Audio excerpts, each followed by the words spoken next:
Häzirki döwürde ykdysadiyetimizi ýokary götürmek iraatymyň ýaşaýyş durmuş derejesine hasam gowrunmak, bazarlarymyzda ýa-daşary ýurtdan getirilýän önümleriň orny tutýan, önümleri bilen doldurmak ugruna kabul edilen milli maksatnamalar boýunça dürli uglarda uly işlere alınıp barylýar.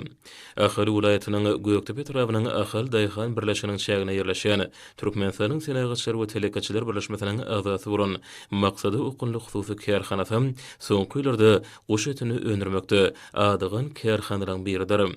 Hususy kärhanada häzirki wagtda towukdary, jüýjeleri idedilip, ähli amatyklary gözüňe tutulan ýürüýte keteklerde saklanýar.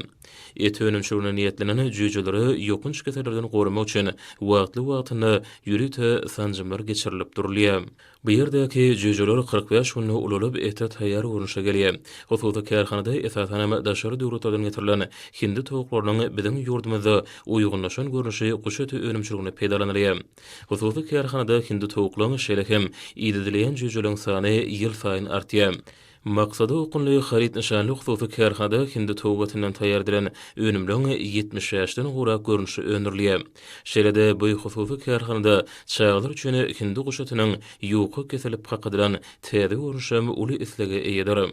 Bu ýerde öndürilen halkymyzyň öseni isleýäni kanagtanyrýan önümleri ýurdumyzyň welaýatlarynyň hemde paýtagtymyza Aşgabat şäheriniň sowda merkezlerine ugrulýar, hemde daşary ýurtlary eksport edilýär.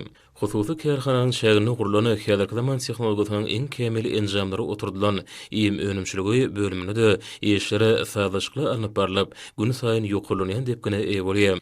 Bölümde çiğmal hükmüne mekkajowyny, soýa, buğdoý, mineral vitaminler garynasy, nahar duzy, balykluk şelekemi soýa ýagy ulanylýar. Bu ýerde idedilýän hindi towuklardy jüýjeler üçin şeýle ýürüýte buýurmalar esasyna her günü ortaça 50-80 tonna iýim önürmeklik gözüňe tutulýar.